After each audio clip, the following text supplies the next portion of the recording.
Hello friends, welcome to another episode of the Rifle Chair channel. This video is going to be about hazard awareness as it applies to conducting yourself out in the wilderness, okay? And one of the ways that I do this is it's kind of like putting the pieces of a puzzle together. Like, I mean, for example, if you're working in an industrial setting, okay, a machine gets broken down, so you lock it out, right? So nobody else can use it or get inside of it while you're trying to repair it. Right, well, same kind of idea can and should be applied to wilderness situations. If there's an unsafe situation developing, what are you going to do about it and how are you going to do it? So, as some of you know, I instruct dangerous animal awareness and defense applications.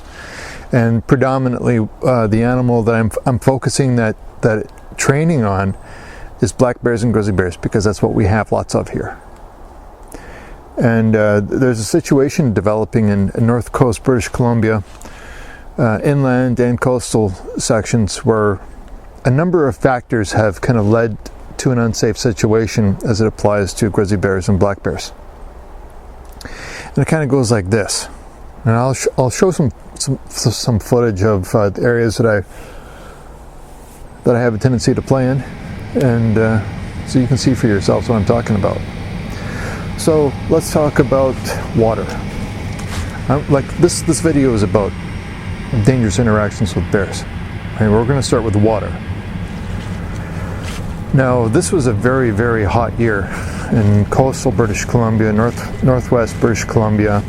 In fact, for a good portion of the year, we were at drought level number 4, and that's pretty dry.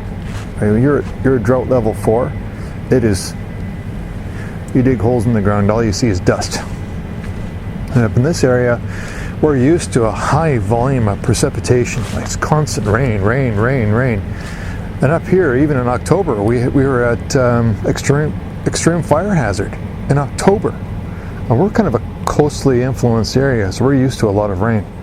We're used to large pillows of snow up in the mountains as well. But this year we had an exceedingly hot summer.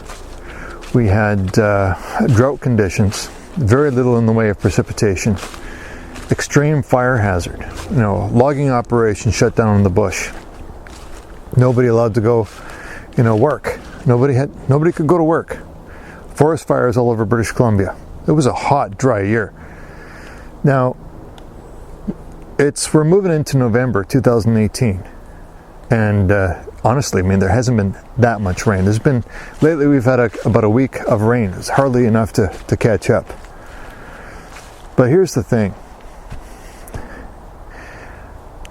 People up here, we're getting notices from DFO, fishing advisories, don't go out to the rivers, salmon levels, water levels are so low the fish can't get upstream. And the water levels are exceedingly low. And I'll show here's some pictures of the Kitimat River. You can see just how skinny that river is. It's pretty much nothing but a tiny little creek. It's creek shaped. It looks like more like a creek than a proper river, right? Lots of creeks are totally dry. Like, they're dry. There's, some of these are S3 creeks, fish-bearing creeks, and there's nothing but rock and gravel in them right now. There's no water flowing through them. And the same thing with the rivers. The water levels are so low that for a significant number of these kind of coastal tributaries, watersheds, the Camano, the Kildala, the falls, is that these are really, really steep incised valleys. When we get rainfall, I mean, it's high velocity, high volume waters. They drain really, really fast out into the ocean. But when you have drought conditions like that and the snowpack is all gone, pretty much late summer, all the snowpack was gone. And that's the reason why the creeks are running dry. Well, what that means is when the salmon are in the river systems, like, they need some water to be able to get to the back end of those valleys where they spawn. And they weren't able to get upstream. There's a large number of grizzly bears and black bears in North Coast, British Columbia, that depend on those salmon to get ready for hibernation. So right now those bears are predating on one another because there's no food in the river, right? They're getting ready for winter, and they're trying to build up that winter fat. they're not able to do so. So they start to predate on other bears in order to build up that body mass index, so they have enough fuel to get them through the winter. And so that's clue number one right there. Now, let's say you got to go back and you got to work in that watershed, or you got to go back and work in this area, or you're going to go out there and do some fly fishing, which I don't recommend anybody do that right now. Is you're gonna purposefully put yourself in a situation where you're intermingling with those same animals. Not smart. Not smart at all. So basically, this video is my recommendation to you, is that you just avoid these areas. If you apply the hierarchy of hazard controls, one of the first things you want to do is try to eliminate the hazard. How do you eliminate the hazard? Number one, you just don't go.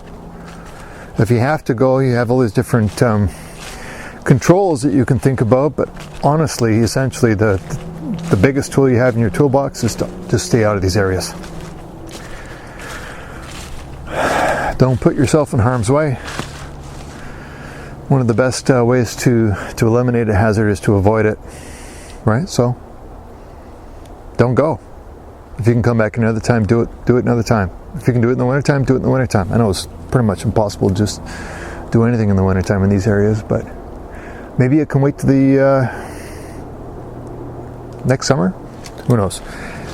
But not everybody can eliminate the hazard, so apply the other controls that you have at your disposal. Be as smart as you can, and remember, in the end, remember your rights. You have the right to refuse unsafe work. Hope you guys are doing great. Cheers, and as always, maple leaf up.